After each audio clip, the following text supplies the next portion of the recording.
Hello guys, this is Asharam and in this video I'll discuss the solution of problem D, solve the maze of code forces round 648.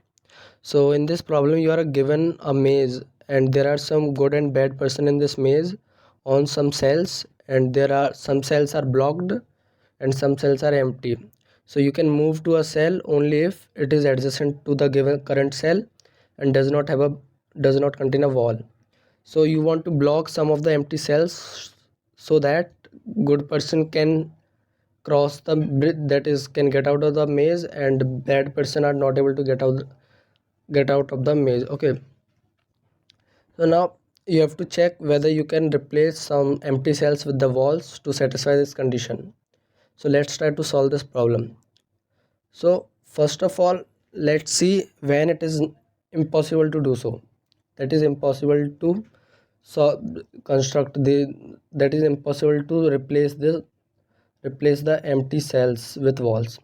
So suppose that you had some grid like this, and this is our empty cell like this. And now suppose that there is a bad person here, and there is on some adjacent position there is also a good person. So our goal was to make sure that good person good person get out of the maze, should be able to get out of the maze. And also we can replace only the empty cell with the walls, that is we cannot replace both of these cells with the walls.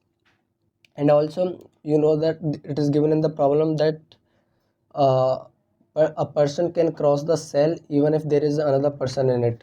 So the bad person will move here, and since the good person is already crossing the wall, is able to cross the wall, so this bad person will also be able to cross the wall, or otherwise good person won't be able to cross the wall, then bad person will also not able to cross this maze, get out of this maze. So first condition is no adjacent bad and good person.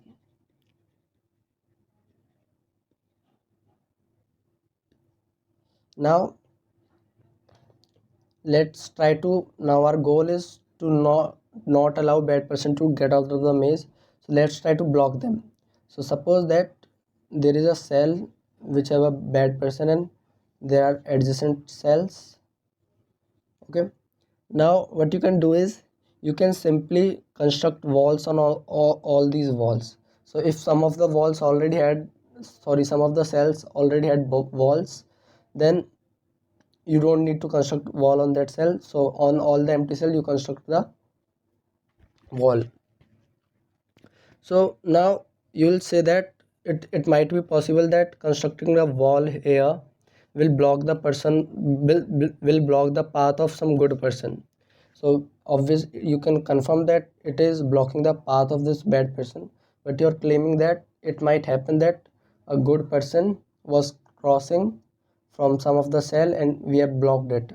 But suppose that if some good person was here and he was trying to move like this. Okay, so now if a good person can come here and can get out of the maze, then bad person can also come here, because there is no wall in it and it is adjacent to the bad person, and he will be able to get out of the maze just as good person, or otherwise both won't be able to get out of the maze. So in any case, so in any case constructing a wall to the adjacent of a bad person will block him, and it will not be in the path of good person, because if good person was going on from that path, then the solution is not possible. Okay, so we'll construct walls on the all adjacent cells. So after that you will get a new grid. So now all bad persons paths are blocked.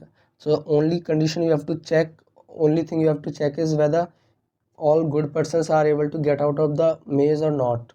So for that what you can do is you can simply run a DFS from this cell, that is the end cell, the target cell.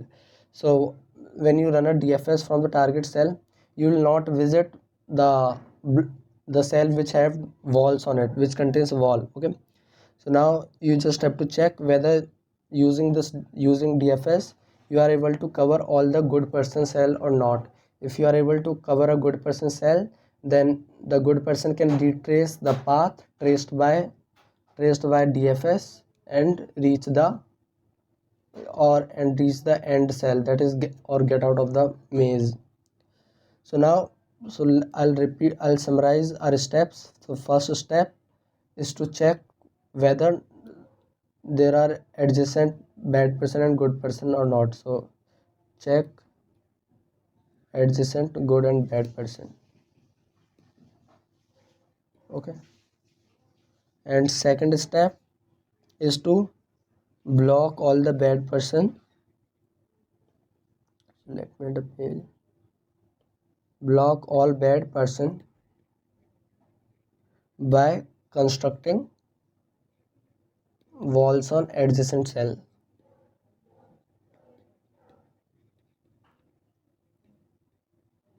And our third step is to run a DFS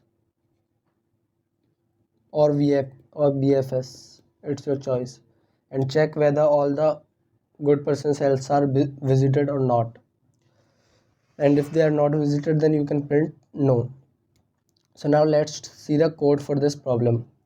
So the code for this problem, so now what I did was, so I maintained an 2D array, a 2D array, whether it have the current cell have a wall or not.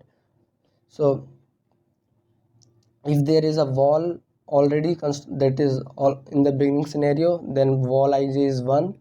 And if there is a black person, sorry, not black, there is a bad person, then a good person cannot obviously move to that cell. So what I did was I constructed a wall on that. So this is just for representation, we are not actually constructing the wall. And then I constructed walls on all the adjacent cells. Even if there were a good person in the adjacent cell and I constructed a wall on that cell, then we won't be able to cover that cell using DFS. So it will automatically include our first case, which was to check for adjacency of this good and bad person. And now after that I run the DFS. So DFS for this is quite simple. You have to maintain a array mark, that is whether you have visited the cell or not. If you have visited a cell, then no need to return that is no need to run the DFS further. And if there is a wall on that cell, even then you have to stop there. And finally, if I'll check if there was a good person on some cell and we haven't visited it. In that case I'll print no, otherwise I'll print yes. So the time complexity of this solution is O(n)m. So yeah, so that's it guys for now. Thank you for watching the video.